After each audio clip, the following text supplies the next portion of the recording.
Vous êtes toujours à l'écoute de RCV 99 FM pour l'émission culturelle Opium. Léo, tu es allé à la rencontre des Salcons, Pierre-Emmanuel Barré et Émeric Lompré, lors de leur spectacle au théâtre Sébastopol de Lille le 12 janvier. Et oui, Justine, ce n'est pas évident d'interviewer le grand, par sa taille et ses millions de vues sur YouTube, Pierre-Emmanuel Barré.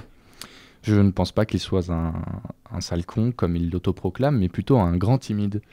Avec son pote Émeric Lompré, dont j'ai écorché le nom volontairement, il nous a livré un entretien assez barré.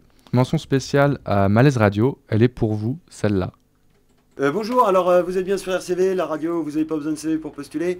Aujourd'hui on est avec Pierre-Emmanuel Barré et Émeric Lompré. Émeric Lompré, bonjour. Salut à tous, salut la RCV. Salut la RCV, salut Lille, salut les Lilloises, salut les Lilloises.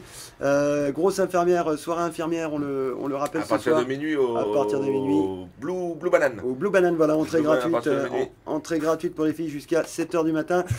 Et après 15 €. On vous attend, venez nombreux. Et on passe tout de suite avec l'interview de Pierre-Emmanuel Barré. Et Émeric Lompré, c'est parti. Aujourd'hui, je ne sais pas si vous avez écouté France Inter, il y a Marina Rollman qui a fait une chronique qui disait qu'elle n'était pas Pierre-Emmanuel Barré. Oui, mais c'est vrai, elle a raison. Et en plus, ouais, Donc quoi, elle est pas si conne que ça.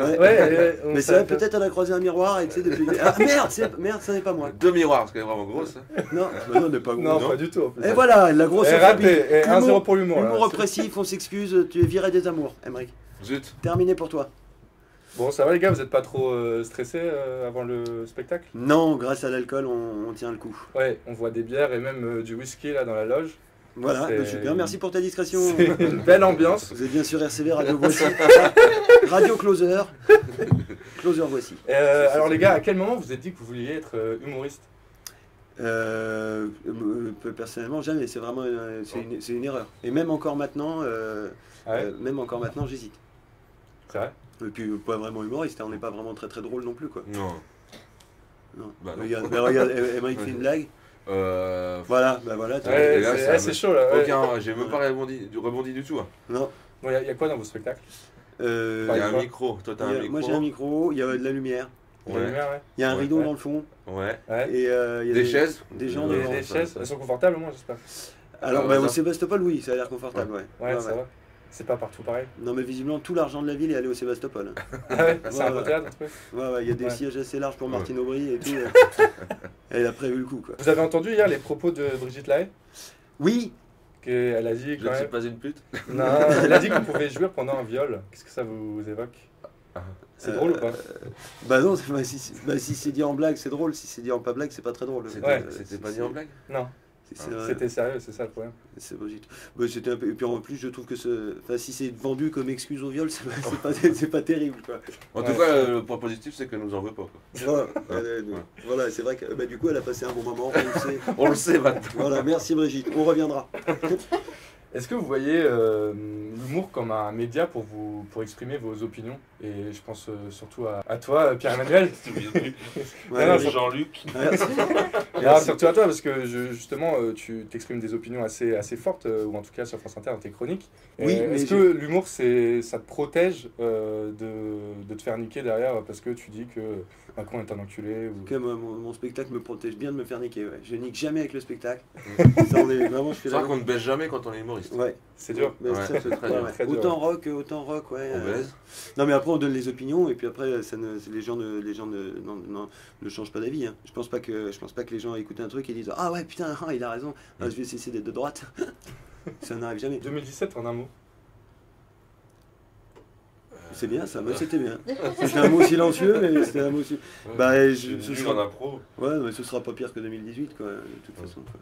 Et vous avez des nouvelles de Manuel Valls? Malheureusement ouais. Ouais. Il est revenu je crois. Et il devient quoi? Il peut. Apparemment, il a déclaré on peut prendre du plaisir en se faisant violent. En violent, ouais. Merde, la tienne était mieux, j'aurais dû fermer ma gueule. Pierre-Emmanuel, est-ce que c'est pire de bosser avec Nagui ou Frédéric Lopez? C'est très bien avec les deux. Très bien. Ouais. Mais c'est pas pour sucer des bites, hein, je bosse plus avec eux. Donc, mais enfin, ça reste quand même deux étrangers, rappelons-le. Allez, question suivante. Faut le dire, ça quand même. Et ils sont vraiment à gauche à France Inter ou pas? Les humoristes, oui. Ouais. Oui, je pense que les humoristes. Qu'est-ce que tu appelles la gauche? C'est vrai que maintenant ça ne veut plus dire grand chose. Et justement, tu as été un des premiers à critiquer Macron quand il était ministre. Et Qu'est-ce que tu as senti, parce que t'as quand même continué pendant très longtemps et après tout le monde t'a rejoint, mais... Oui, mais en fait, après, comme j'ai tendance à critiquer tout le monde, fallait que ça tombe forcément sur Macron aussi, quoi. T'es le premier qui a critiqué Macron? Ouais, c'est le premier. Et à sa naissance, j'ai fait, ouais, il est moche. Fils de pute. Qu'est-ce qui t'a gêné chez lui? Il y a un Le truc docteur était gêné. Ben, ce qui m'a gêné, c'est ses opinions, quoi. C'est juste ses opinions, je suis pas d'accord avec ses opinions. Je critique quand même vachement moins, par exemple, Philippe Poutou, quoi. Mais en même temps, Philippe Poutou, on est à l'abri qu'il soit président, quoi. Non, c'est pas trop ce qu'il pense non plus.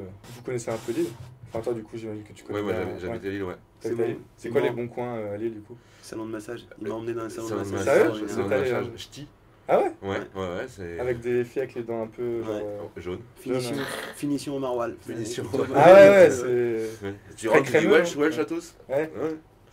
Le meilleur endroit à Lille, c'est, je pense que c'est ce soir au Sébastopol. Ouais, ça c'est vrai. Et après... Et là, aujourd'hui, c'était plutôt c'était au Novotel de la gare.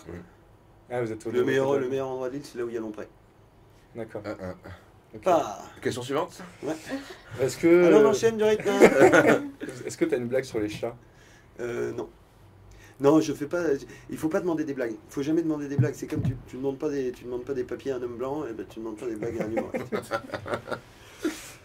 Elle est bien, c'était pas... C'était raciste. Hein, mais... Tu veux nous parler de ton départ de France Inter ou pas? Non. Non, tu veux pas... non, mais c'est pas... Non, parce qu'on non, mais l'affaire, elle est pas très claire. Ouais. C'est parce que dans ta chronique, tu appelais à ne pas voter. Ou tu disais que tu avais voté blanc et c'était... Non, moi je suis abstentionniste depuis super longtemps et en plus je milite un peu pour l'abstention. Parce que j'ai pas envie qu'il y ait quelqu'un qui soit le chef de touche, ou c'est bizarre. Et puis s'il se présente et qu'il veut être le chef, j'ai tendance à lui dire bah non, du coup on va prendre quelqu'un d'autre. Si je peux reprendre une phrase de tes chroniques que j'ai toutes regardées, je suis fan. On ne faudrait jamais donner le pouvoir à ceux qui le demandent. Exactement. Ah, je l'ai écouté toi aussi. Ouais, c'est ça, ouais. Non, c'est vrai. Mais oui, non, mais puis du coup c'était un peu l'âge de cesser de devenir abstentionniste parce qu'à l'entre-deux tours, c'était justement le moment où moi j'étais obligé de continuer à avoir le même discours. Enfin, pas obligé, mais si j'étais pas un enculé, j'étais obligé d'avoir le même discours. Comment vous définirez votre humour? Définiriez. Ouais, chacun. Ouais, attention quand même aux conjugaisons. Lui, c'est un humour grammatical. Ouais. Beaucoup sur la virgule, beaucoup sur les points de suspension. Non, mais humour. Drôle, hein. Non, parce que j'ai observé quand même deux styles. Il y a un style qui est un peu plus proche de Desproges, où tu faisais des très longues phrases, où tu essayais d'être peut-être plus fin, et un autre qui est plus en attaque, quoi. Ouais, bah parce que c'est plus. Moi je trouve ça plus. J'ai essayé de pas mettre trop de beats avant, et puis finalement je trouve ça plus rigolo quand il y a de la beat. Et du coup, toi ton humour il est. Bah moi c'est pareil que Pierre, en moins bien quoi. Les phrases sont plus courtes. Ouais, la beat aussi. Ok. Est-ce que vous avez un son à recommander? Parce qu'on fait ça avec nos interviews à la fin, les artistes nous proposent un son. Un groupe s'appelle Les Villards. Ouais. Les Villards. Ouais. Et le titre? Je sais plus. Démission. Démission. Okay. Moi j'aime bien. C'est Sodomie de MC Circulaire. C'est ça? Ouais. C'est pas le Sodomie. Il est rigolo. Ok, on écoutera ça. Ouais, à mon avis ça passera pas sur un CV, mais. T'inquiète. Merci. C'est tout l'album de Légion 88, bien entendu. Ok, bah ça tu couperas à la fin alors.